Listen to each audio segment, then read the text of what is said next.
Guys, ayan, nagbabalik ako ngayon. Ngayon lang ako nakapag-vlog guys kasi nagkasakit kasi ako. Tapos ngayon na ito na naman, meron na naman kaming cold. Hindi na natapos guys kasi sobrang lamig dito sa Canada. Kasi sobrang kapala ng snow. Ayan guys, magluluto na ako ng pork biscuit. Nilulutuin ko ngayon. Simple lang, pang dinner. Ayan, hindi ganun kadami guys, kunti lang. Naglagay na tayo ng oil sa pan. Kunti lang muna. Kasi, isusuti ko muna yung pork sa sa oil guys. Ayan.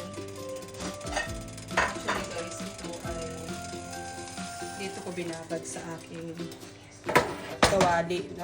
kaldero na dito ko talaga siya binabad guys kasi para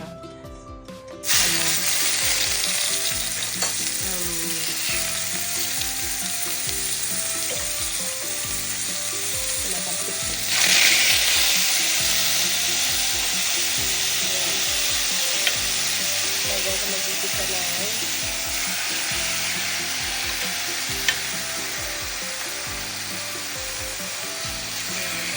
ito muna siya dyan. Kasi mamaya ko na ibuhos yung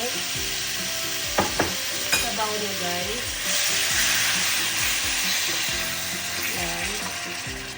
I-ano ko muna yan. Parang ipiprito ko ng konti. Tapos tagalin natin kasi magigisa tayo ng ano naman to guys. Iba namang klaseng pag ko. Punasan ko muna itong mga mga tawag nito. Kasi ayaw ko nang nagluluto guys na ang daming tawag nito. Ang daming kalat-kalat. I mean, ano ba yun? Ang daming wisik-wisik. Yun guys. Ito ay pagkain naman ng aso to.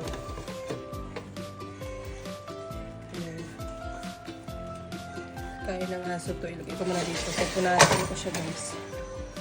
Punasan ko. Kasi may mga luto na rin ako ng pagkain ng aso namin. Kasi